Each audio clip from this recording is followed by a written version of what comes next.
तो कहानी के शुरू में हम 15 साल की सिमी को देखते हैं, जो थोड़ी सी मोटी थी, वजन में ज्यादा।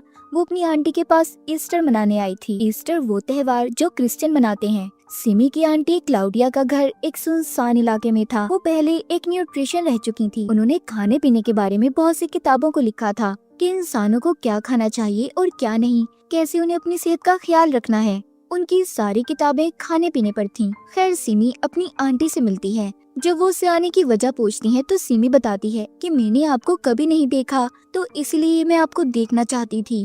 क्लाउडिया सिमी से पूछती है कि तुम यहाँ पर कितने दिन रहने आई हो। सिमी जवाब देती है 1 हफ्ता। क्लाउडिया कहती है नहीं, तुम 1 हफ्ता मेरे घर पर नहीं रुक सकती, तुम ईस्टर से पहले यहाँ से चली जाना। ये बात सुनकर सिमी थोड़ा हैरान हो जाती है। क्लाउडिया कहती है क्योंकि ईस्टर को हम लोग अकेले ही मनाना पसंद करते हैं। अब वो जाते जाते सिमी से ये कहती है कि तुम मेरे बेटे के कमरे में रह सकती हो। जिसके बाद सिमी अपनी मॉम को फोन करती है। सिमी का मकसद दरअसल यहाँ पर कुछ और था, जिसको वो बताने से शर्मा रही थी। वो बहुत मोटी थी, तो इसीलिए वो अपनी आंटी के पास कुछ ऐसी चीजों को सीखने आई थी जिससे कि वो एक आम लड़की की तरह खूबसूरत नजर आ सके। रात को जब ये सभी खाना खाते हैं तो यहाँ पर हमें क्लाउडिया का बेटा दिखाया जाता है, जिसका नाम फिलिप था। दरअसल फिलिप के असल डैड मर चुके थे, जिसके बाद क्लाउडिया ने एक दूसरे आदमी से शादी कर ली जो इनके साथ ही रहा करता था। मगर खाना खाते हुए सिमी ये बात नोटिस करती है, क्लाउडिया का हस्बैंड उसके बेटे फिलिप को बिल्कुल पसंद नहीं करता। क्लाउडिया बहुत ही प्यार से फिलिप के लिए खाना लाती है। उसने मीट गोश्त को छोटे छोटे टुकड़ों में करके फिलिप को खाने के लिए दिया। सिमी देखती है कि मेज पर सिर्फ फिलिप और वो खाना खा रहे हैं, जबकि क्लाउडिया और उसका हस्बैंड ऐसे ही बैठे थे। उसी रात सिमी अपने मोटापे की वजह से बहुत परेशान थी, और जैसा कि हमें पता है कि उसका मकसद अपनी आंटी के पास भी आने का यही था कि वो स्मार्ट हो सके। कमरे में फिलिप सिमी से बदतमीजी करता है क्योंकि वो उसे अपने कमरे में रखना नहीं चाहता था। तभी क्लाउडिया आती है जो अपने बेटे को गुड नाइट किस करके उसके फोन को चेक करके चली गई थी। अगली सुबह सिमी वॉक करने जंगल में जाती है, जहाँ पर उसे सूखी लकड़ियों से बना हुआ एक हट झोपड़ी दिखाई दी थी, जिसमें एक बैग भी रखा हुआ था। खैर वो इस बात पर ज्यादा ध्यान नहीं देती और घर आ गई थी। वो नहाकर जब वापस आती है तो क्लाउडिया के हस्बैंड को देखती है जो वर्जिश कर रहा था। सिमी ये देखकर हैरान थी कि वो अभी भी इतना फिट है, हालांकि उसकी उम्र बहुत ज्यादा थी, मगर अब वो एक जवान लड़के की तरह नजर आ रहा था। सिमी कमरे में जाकर अपनी आंटी को देखती है जो उसका सामान अलमारी में रख रही थी। क्लाउडिया को सिमी के सामान से अपनी किताब मिलती है, जिसे वो देखकर खुश होती है और पूछती है क्या तुमने मेरी इस किताब को पढ़ा। सिमी बताती है हाँ, मैं आपकी हर किताब को पढ़ती हूँ। शाम को सिमी देखती है क्लाउडिया और उसका हस्बैंड बहुत परेशान थे क्योंकि फिलिप कहीं पर चला गया था। वो पुलिस को कॉल भी करते हैं और फिर तीनों उसे ढूंढने निकल गए थे।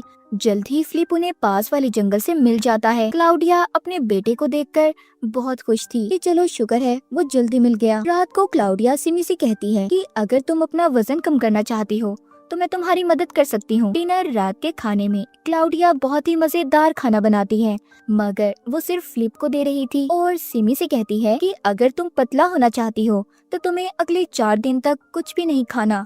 ये बात सुनकर सिमी थोड़ा हैरान थी क्योंकि वो इन सब चीजों के लिए तैयार नहीं थी। वो ये नहीं जानती थी कि इतनी जल्दी उसका खाना ऐसे क्लाउडिया बंद कर देगी। तभी वो ये भी नोटिस करती है कि फिलिप हमेशा डरा और सहमा हुआ रहता था। रात का बचा हुआ खाना जब सिमी फेंक रही थी तो उसका दिल भी करता है कि वो थोड़ा सा खा ले, मगर खुद पर काबू पा लेती है। रात को सोने से पहले क्लाउडिया उसका वजन भी चेक करती है। वो सिमी से कहती है कि मैं तुम्हारा रोज वजन चेक करूंगी और तुम्हें मेरी हर बात को मानना होगा, वरना तुम कभी भी एक खूबसूरत लड़की नहीं बन सकती। सिमी अपनी आंटी क्लाउडिया से ये वादा करती है कि वो उसकी हर बात को मानेगी। ये बात सुनकर क्लाउडिया भी खुश हो गई थी। जिसके बाद सिमी जब रात को सोने बेड पर आती है तो देखती है उधर एक मरा हुआ चूहा था। ये देखकर वो डर गई थी और क्लाउडिया को बुलाती है। उसने उस मरे हुए चूहे को साफ कर दिया था। अब सिमी उस बेड पर सोना नहीं चाहती थी क्योंकि वो डर गई थी। उसे लग रहा था कि ये काम फिलिप का होगा, क्योंकि उसने उसके हाथ में हमेशा एक चाकू देखा था और उस चूहे का सर भी कटा हुआ था। इसीलिए वो बाहरी सोफे पर सोने का फैसला करती है। जो वो अपना बिस्तर लेकर जा रही थी तो रास्ते में उसे क्लाउडिया का हस्बैंड मिलता है, जो कहता है कि तुम्हें अपना वजन कम करने की क्या जरूरत है, तुम जैसी भी हो अच्छी लगती हो। ये बातें सिमी को क्लाउडिया के हस्बैंड के मुंह से अच्छी नहीं लगती। वो उसकी बातों को इग्नोर करके वहाँ से चली गई थी। इसी तरह खैर 3 दिन गुजर जाते हैं। सिमी ने पिछले 2 दिन से कुछ भी नहीं खाया था। वो जब सुबह फिलिप को नाश्ता करते हुए देखती है तो उसका भी दिल करता है, मगर वो क्लाउडिया के हाथों मजबूर थी। उसने उससे वादा किया था कि वो कुछ भी नहीं खाएगी। तभी क्लाउडिया सिमी को कमरे में बुलाती है क्योंकि उसे उसके बैग से चॉकलेट का रैपर मिला था। वो गुस्से में सिमी से कहती है, तुमने हमारे असूलों को तोड़ा है, जबकि मैं तुम्हारा वजन कम करने में मदद करना चाहती हूँ। सिमी कहती है, नहीं, मैंने कुछ नहीं खाया, ये फिलिप ने रखा होगा। क्लाउडिया कहती है, ठीक है, मैं तुम्हें एक और मौका देती हूँ। अगर इसके बाद तुमने कोई और गलती की तो मैं तुम्हें माफ नहीं करूँगी और फिर ना ही तुम्हारी कभी मदद करूँगी। जिसके बाद सिमी देखती है कि फिलिप को चोट लगी थी और क्लाउडिया उसको भाप दे रही थी। ऐसा लगता था कि जैसे उसकी आंख पर किसी ने मारा हो। पूछने पर क्लाउडिया बताती है कि फिलिप सीढ़ियों से गिर गया और कुछ नहीं। मगर सिमी को ऐसा लग रहा था कि शायद क्लाउडिया का हस्बैंड फिलिप को मारता है। फिलिप भी खामोश रहता था, इसलिए वो उससे भी कुछ नहीं पूछ सकती थी। रात को खाना सिर्फ फिलिप ही खाता है। सिमी उसे बस देख रही थी। जाहिर है उसका खाना बंद था। उसी रात क्लाउडिया सिमी को एक तावीज देती है। उसे गले में पहनाकर कहती है, देखो, अगर तुम्हें भूख लगे तो तुम इस तावीज को चुम लेना, जिससे तुम्हें कभी भूख नहीं लगेगी। कमरे में बेड पर चूहे के मरने के बाद सिमी कभी भी कमरे में सोने नहीं गई थी। वो बाहरी सोफे पर सोया करती थी। आज भी वो सोने की तैयारी कर रही थी तो क्लाउडिया उसे कहती है कि आज मुझे थोड़ा काम करना है, तो इसीलिए तुम अपने कमरे में जाकर सो जाओ। क्लाउडिया दरअसल एक किताब लिख रही थी। सिमी पूछती है, क्या मैं आपकी किताब देख सकती हूँ? क्लाउडिया कहती है, नहीं, अभी नहीं, बहुत अजीब बातें हैं इसमें जो आम इंसान के समझने की बस की बात नहीं। और शायद यही वजह थी कि अब क्लाउडिया की किताबें बिकना भी बंद हो गई थी। क्लाउडिया के पास आखिर ऐसी क्या बातें थी, ये तो हमें कहानी में आगे जाकर पता चलेगा। सिमी खैर अपने कमरे में आ जाती है।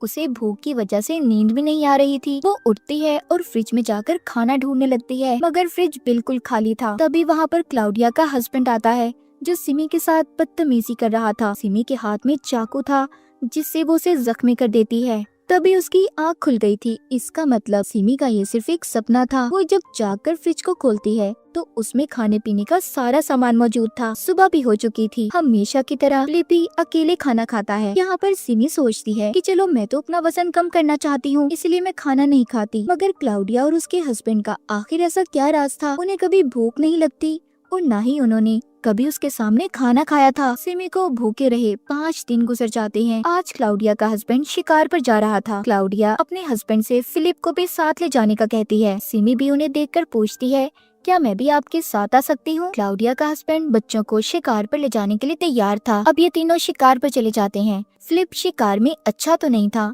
पर फिर भी वो एक खरगोश का शिकार करता है। जब पास जाकर देखता है तो वो खरगोश पूरी तरह से मरा नहीं था, वो तड़प रहा था। क्लाउडिया का हस्बैंड फिलिप को एक चाकू देता है और उसे मारने का कहता है ताकि वो खरगोश और न तड़पे। फिलिप बहुत घबरा रहा था, वो बहुत ज्यादा डरा हुआ नजर आता है। तभी सिमी उसके पास आती है और उस खरगोश को चाकू से मार देती है। घर आकर वो फिलिप से पूछती है कि तुम इतना डरे हुए क्यों रहते हो? क्या तुम्हारे डैड तुम्हें मारते हैं? फिलिप कहता है, नहीं, मुझे अपने डैड से नहीं बल्कि अपनी मॉम से डर लगता है। वो जरूर मुझे नुकसान पहुंचाने की कोशिश कर रही हैं। सिमी कहती है, तुम गलत सोच रहे हो, तुम्हारी मॉम एक अच्छी औरत है, वो तुम्हें भला नुकसान क्यों पहुंचाएंगी? फिलिप कहता है, ये सिर्फ एक दिखावा है उनका अच्छा बनने का। सब बातें सुनकर सिमी क्लाउडिया के पास जाती है और पूछती है कि आखिर फिलिप आपके बारे में ऐसे गलत क्यों सोचता है। ये बातें सुनकर क्लाउडिया रोने लगी थी। वो सिमी को बताती है कि मेरे बेटे का दिमागी तवाज़ुन खराब है, वो घर से अक्सर भाग जाता है और अब तो पुलिस भी हमारी उसे ढूंढने में मदद नहीं करती क्योंकि वो कई बार भाग चुका है, इसीलिए वो मुझसे नफरत भी करता है। सारी बातें सुनकर सिमी क्लाउडिया को हौसला देती है और दोबारा से कमरे में सोने चली गई थी। तभी उधर क्लाउडिया आती है जो हर रोज की तरह फिलिप को गुड नाइट बोलने आई थी। क्लाउडिया के जाते ही फिलिप सिमी से कहता है, देखा तुमने, वो मुझसे नफरत करती हैं, वो मुझे मार देंगी एक दिन। खैर इन बातों पर सिमी अब फिलिप के ज्यादा ध्यान नहीं देती क्योंकि उसे ऐसा लग रहा था कि शायद ये पागल है और फजूल बातें करता है। सुबह को सिमी देखती है कि क्लाउडिया बाहर कुछ दफना रही है। जब वो उसके जाने के बाद चेक करती है तो उधर उसे एक गुड़िया और फिलिप की तस्वीर मिली थी। ये देखकर तो सिमी हैरान हो गई थी और कॉल करके अपनी मॉम को सब बताती है। उसकी मॉम कहती है कि क्लाउडिया ऐसे काले जादू पर यकीन तो करती है, पर हाँ, वो किसी को नुकसान नहीं पहुंचा सकती। तभी पीछे से क्लाउडिया भी आ गई थी। ये देखकर सिमी भी फोन को बंद कर देती है। सिमी के दिल में अजीब अजीब ख्याल आ रहे थे, इसलिए वो उस किताब को देखना चाहती थी जो हाल ही में क्लाउडिया लिख रही थी। जैसे ही वो उस किताब को देखती है तो डर जाती है, क्योंकि उस किताब में काले जादू जैसी चीजें और भूतों की ड्राइंग्स बनी हुई थी। उसमें ये भी लिखा हुआ था कि अपने बच्चों को कैसे खाया जाता है जादू के दौरान। ये सब तो देखकर सिमी का बुरा हाल था। वो यहाँ से अब जाना चाहती थी। वो एक दिन देखती है कि क्लाउडिया खाना खिलाते हुए फिलिप को मार रही है। सिमी को ये सब कुछ अजीब लग रहा था। वो एक पल के लिए भी यहाँ पर रुकना नहीं चाहती थी, इसलिए वो भी एक प्लान बनाती है और फिलिप को बताती है कि मैंने गेट की चाबी को चुरा लिया है। फिलिप उसे कहता है कि सुबह 6 बजे हम दोनों इस घर से निकल जाएंगे। इतना कहकर सिमी सो गई थी, मगर वो जब जागती है तो सुबह के 8 बज चुके थे। फिलिप भी वहाँ पर नहीं था। घर का दरवाजा भी खुला हुआ था। वो सोचती है इसका मतलब फिलिप अकेला ही उसे यहाँ पर छोड़कर भाग गया। तभी क्लाउडिया का हस्बैंड आता है, जो सिमी से पूछता है कि क्या तुम वापस अपने घर जाना चाहती हो। वो कहती है हाँ, मैं अब यहाँ पर और ज्यादा नहीं रुकना चाहती। वो कहता है तुम अपना सामान पैक करो, मैं तुम्हें छोड़ आऊंगा। सिमी अब इस घर से जाने से पहले आखिरी बार फिलिप को मैसेज करती है कि वो कहाँ पर है। तभी जवाब में फिलिप उसे अपनी उंगली बेचता है। ऐसा लग रहा था कि जैसे वो उसे छेड़ रहा हो। ये देखकर सिमी को गुस्सा आ गया था। अब उसे लगता है कि फिलिप वाकई पागल था और क्लाउडिया ने जो बातें उसके बारे में बताई थी वो सब बातें सच थी। इसलिए सिमी ने अपने फैसले को बदल दिया था। वो अपनी आंटी क्लाउडिया के पास जाती है और यहाँ पर ईस्टर तक रुकने का फैसला करती है। क्लाउडिया इस बात से खुश थी कि सिमी ने उसकी हर बात को माना और पिछले कुछ दिन से भूखी भी है। ईस्टर का दिन भी आ जाता है। क्लाउडिया और उसका हस्बैंड खाना खाने की तैयारी करते हैं। उन्होंने अपने घर के बाहर टेबल लगाया था। कुछ मोमबत्तियां भी जलाई जाती हैं। क्लाउडिया मीट गोश्त बनाकर लाती है, जिसे इस बार क्लाउडिया, उसका हस्बैंड और सिमी खा रहे थे। सिमी ने बहुत दिन बाद खाना खाया था, तो इसीलिए उसे ये खाना बहुत ही लजीज लग रहा था। खाना खाने के बाद सिमी जब सोने जाती है तो उसे नींद नहीं आती। उसकी नजर एकदम से बेड के नीचे जाती है तो उसे फिलिप का चाकू मिलता है, जिसे वो हमेशा अपने पास रखा करता था। उसे अब अजीब लगता है। वो उसकी भेजी हुई तस्वीर को एक बार फिर देखती है, जूम करती है। जब वो उस तस्वीर पर गौर करती है तो वो फार्म हाउस की तस्वीर थी, जहाँ पर एक हथौड़ा रखा हुआ था। ये सब कुछ सिमी ने पहले भी देखा था, इसीलिए उसे लगता है कि शायद फिलिप फार्म हाउस में छुपा हुआ है। वो जाकर जब फिलिप को आवाजें लगाती है तो उसका शक सही था। उसे फिलिप फार्म हाउस में मिलता है, मगर जिंदा नहीं, मरा हुआ। उसके जिस्म का आधा हिस्सा कटा हुआ था। जो रात के खाने में सिमी ने गोश्त खाया था और बाकी सब ने भी, वो फिलिप का ही था। ये देखकर तो सिमी खुद को संभाल नहीं पाती। वो पागलों की तरह हो गई थी। तभी उधर क्लाउडिया का हस्बैंड आ जाता है, जो उसको संभालता है और कहता है कि कोई बड़ी बात नहीं है, चलो मैं तुम्हें तुम्हारे घर छोड़ आता हूँ, तुम जल्दी सब कुछ भूल जाओगी। इसका मतलब क्लाउडिया के साथ उसका हस्बैंड भी मिला हुआ था। तभी सिमी के हाथ में जो फिलिप का चाकू था, वो क्लाउडिया के हस्बैंड को मारकर वहाँ से भाग जाती है। वो अपनी गन लेकर उसके पीछे भागता है और क्लाउडिया से कहता है, देखो वो भाग रही है। सिमी रोते हुए जंगल की तरफ भाग रही थी। उसके पीछे क्लाउडिया भी आ जाती है, जो उसे समझाना चाहती थी, मगर सिमी उस हद तक पहुंच गई थी जो हमने कहानी के शुरू में भी देखा था। जो पहले उसने बैग देखा था उसमें गैसोलीन पड़ा हुआ था। क्लाउडिया बातों में लगाकर सिमी को मारना चाहती थी, मगर सिमी उस पर वही तेल डालकर उसे जिंदा जला देती है। फिर वो किसी तरह भागकर अपनी गाड़ी तक आ गई थी, जहाँ पर क्लाउडिया का हस्बैंड जख्मी हालत में तड़प रहा था।